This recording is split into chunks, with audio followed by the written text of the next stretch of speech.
ৰাইজক ধন্যবাদ জনাইছোঁ। তেখেতসকলে আমাৰ ওপৰত যিটো বিশ্বাস আৰু আস্থা দেখুৱাইছে ইয়াৰ কাৰণে অশেষ ধন্যবাদ জনাইছোঁ।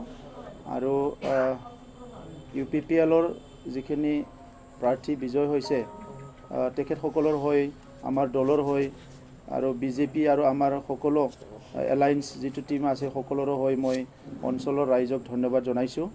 আৰু বিশেষকৈ আজি যিটো আমাৰ ফলাফল হৈছে অসমত পুনৰ BJPৰ নেতৃত্বত NDA চৰকাৰ গঠন হ'বলৈ গৈ আছে। আৰু ইয়াত মই বিশেষকৈ ধন্যবাদ দিব বিচাৰিছোঁ আমাৰ ভাৰতৰ প্ৰধানমন্ত্ৰী নৰেন্দ্ৰ মোদী ডাঙৰীয়া, তেখেতৰ যিটো ব্লেছিং, তেখেতৰ যিটো নেতৃত্ব আমাক যথেষ্ট সহায় কৰিছে। গৃহমন্ত্ৰী ডাঙৰীয়া আমাক যথেষ্ট সহায় কৰিছে। আৰু অসমৰ বিশেষকৈ আমাৰ সৰ্বানন্দ সোণোৱাল ডাঙৰীয়া, হিমন্ত বিশ্ব শৰ্মা ডাঙৰীয়া আৰু ৰণজিৎ দাস ডাঙৰীয়া, মই তিনিওজনকো ধন্যবাদ জনাইছোঁ। মই কংগ্ৰেচুলেশ্যন জনাইছোঁ যে আজি অসমত যিটো ভাল ফলাফল দেখুৱাবলৈ সক্ষম হ'ল। তেখেতসকলৰ যোৱা 5টা বছৰত নিষ্ঠাবানভাৱে ৰাইজক যিটো সেৱা বাঢ়ালে, দুখ দুৰ্যোগৰ সময়ৰ বিভিন্ন সমস্যাৰ সময়ত ৰাইজৰ লগত সদায় থিয় দিছে, ৰাইজৰ হৈ কাম কৰিছে। আৰু ইয়াৰ কাৰণে আজি ৰাইজে পুনৰ এইটো আস্থা আৰু এইটো মৰমটো দেখুৱাইছে। মই ইয়াৰ কাৰণে অসমবাসী ৰাইজকো ধন্যবাদ জনাইছোঁ। আৰু আজি বিশেষকৈ আমাৰ যিটো সপোন এইটো বাস্তৱত ৰূপায়ণ হ'বলৈ গৈ আছে। বড়োলেণ্ড অঞ্চল দীৰ্ঘদিন ধৰি হত্যা, হিংসা, বিভিন্ন পৰিৱেশৰ মাজত আছে, বন্দুক বাৰুদৰ মাজত, আৰু সেইটো চিৰদিনৰ কাৰণে নাইকিয়া কৰাৰ কাৰণে আমি UPPL দলে কাম কৰি যাম। আৰু আমাৰ যিখিনি প্ৰাৰ্থী বিজয় হৈছে অসম বিধানসভাৰ মজিয়াত যাই পেলাই আমাৰ যিটো উদ্দেশ্য সেইটো তেখেতসকলে লৈ কাম কৰিব। আৰু ইয়াৰ লগতে অসমৰ যিটো অসমৰ যিটো লেজিছলেটিভ আছে ইয়াত তেখেতসকলে গৈ পেলাই অসমৰ কাৰণে কাম কৰিব। আৰু আমাৰ যিটো কমিটমেণ্ট সেইটো ৰাখি পেলাই তেখেতসকলে সদায় আগবাঢ়ি যাব। তো সেইকাৰণে মই বিশেষকৈ আজি ৰাইজক ধন্যবাদ জনাইছোঁ। আৰু আপোনালোককো ধন্যবাদ জনাইছোঁ যে আজি এটা শান্তিপূৰ্ণভাৱে আমাৰ কাউণ্টিংটো হৈ গ'ল, ভাল এটা পৰিৱেশত হৈ গ'ল। আৰু তেনেকুৱা পৰিৱেশ আমি সদায় বিচাৰোঁ। মই সকলোলৈ ধন্যবাদ জনাইছোঁ। এইবাৰ যদি UPPL হেভি ৱেইট BPF নেতাবিলাকত মিনিষ্টাৰবোৰক হেৰাব পাৰে, কেনেকৈ হেৰাব পাৰে? চাওক, BPFৰ যিটো হেভি ৱেইট বুলি কৈছে, তেখেতসকলে পদবীটো লৈ পেলাই হেভি ৱেইট হৈ আছিলে, কিন্তু ৰাইজৰ তেখেতসকলে একো কাম কৰা নাই। আৰু সেইকাৰণে আজি ৰাইজে তেখেতসকলক প্ৰত্যাখ্যান কৰিছে।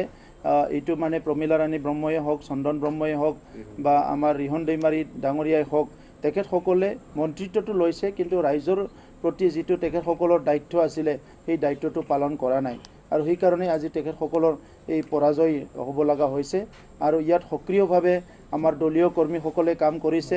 আৰু বিটিআৰ অঞ্চলৰ মই BJPৰ কৰ্মকৰ্তা, GSPৰ কৰ্মকৰ্তা সকলোকে ধন্যবাদ জনাইছোঁ। আৰু আমাৰ অঞ্চলত বিভিন্ন সমষ্টিত আহি পেলাই অশেষ কষ্ট কৰি ডক্টৰ হিমন্ত বিশ্ব শৰ্মা ডাঙৰীয়া, অশোক সিংঘাল ডাঙৰীয়া তেখেতসকলে কাম কৰিছে। মই তেখেতসকলকো ধন্যবাদ জনাইছোঁ। আৰু বিশেষকৈ এটা শান্তিপূৰ্ণ নিৰ্বাচন হোৱাৰ কাৰণে মই প্ৰশাসনকো ধন্যবাদ জনাইছোঁ। UPPLে এতিয়ালৈকে কিমান চিট এতিয়ালৈকে 6টা চিট চিয়ৰ হৈছে। আৰু আমি আশা কৰি আছোঁ যে এটামান চিট হ'ব পাৰে আৰু নহ'বও পাৰে, কিন্তু এতিয়ালৈকে 6টা চিটত বিজয় হোৱা বুলি আমি ইতিমধ্যে খবৰ পাইছোঁ। আপোনালোকে যিটো আশা কৰিছে সেইটো ছাকচেছ হৈছে বুলি চাওক, আমি 8টা চিটত কণ্টেষ্ট কৰিছোঁ, 6টা চিট জিকিছোঁ। আৰু আশা কৰিছিলোঁ আমি 8টাৰ ভিতৰত 8টাই জিকিম। তো 8টা চিট জিকিব নোৱাৰিলোঁ।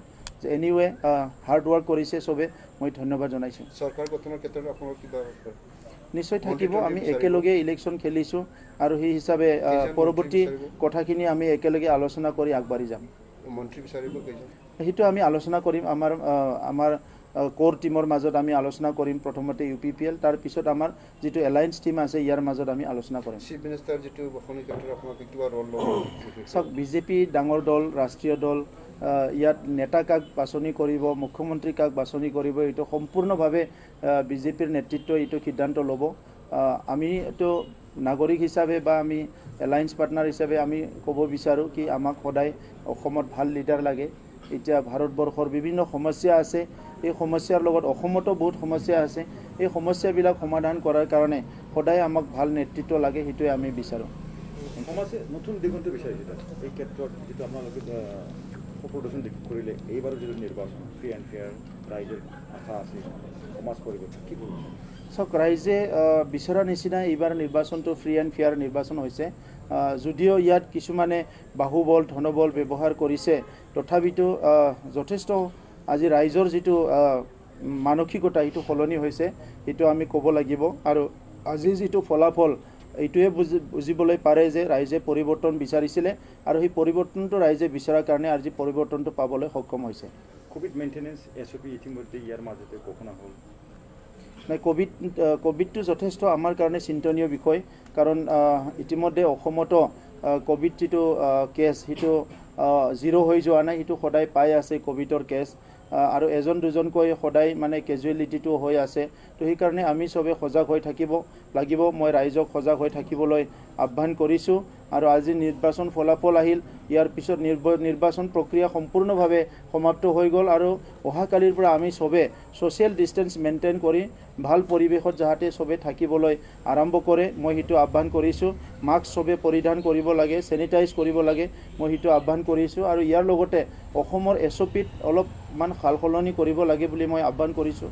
কাৰণ বাহিৰৰ পৰা যিবিলাক গাড়ী আহি আছে, ইয়াত বাছৰ পেছেঞ্জাৰসকলক টেষ্ট কৰা হৈছে, ড্ৰাইভাৰক টেষ্ট কৰা হোৱা নাই। গতিকে সেইটো আমাৰ কাৰণে অলপ ৰিস্ক ফেক্টৰ আছে। আৰু ইয়াৰ লগতে সদায় শ ট্ৰাক আহি আছে, এই ট্ৰাকবিলাকক মানে ইয়াত মানে টেষ্ট কৰা হোৱা নাই। আৰু সেইকাৰণে যদি টেষ্ট কৰিব নোৱাৰে, কেনেকৈ ট্ৰাক ড্ৰাইভাৰবিলাকক মানে মানুহৰ কোনো স্পৰ্শত নোযোৱাকৈ, কাৰো ওচৰত টাচ নকৰাকৈ তেখেতসকলে কেনেকৈ যায়, কেনেকৈ ওলাই যাব পাৰে, এই কথাখিনি চাব লাগিব। কাৰণ দৈনন্দিন যিবিলাক অত্যাৱশ্যক বস্তুবিলাক আমাক লাগিব, সেইটো আমি নৈ কৰিব নোৱাৰোঁ। কিন্তু ইয়াৰ মাজতে যিবিলাক ট্ৰাক পাৰ্কিং আছে, ট্ৰাক পাৰ্কিংবিলাকত কেছবিলাক পাই আছে। সেইকাৰণে মই অসম চৰকাৰৰ আমাৰ দায়িত্বৰ আমাৰ হেল্থ মিনিষ্টাৰকে আদি কৰি যিসকলে দায়িত্বত আছে, অলপ SOPটো সাল সলনি কৰি তেখেতসকলকো যাতে টেষ্ট কৰিব পাৰে, ইয়াৰ মেজাৰ ল'ব পাৰে, সেইটো মই আহ্বান কৰিছোঁ। ধন্যবাদ। MLA যথেষ্ট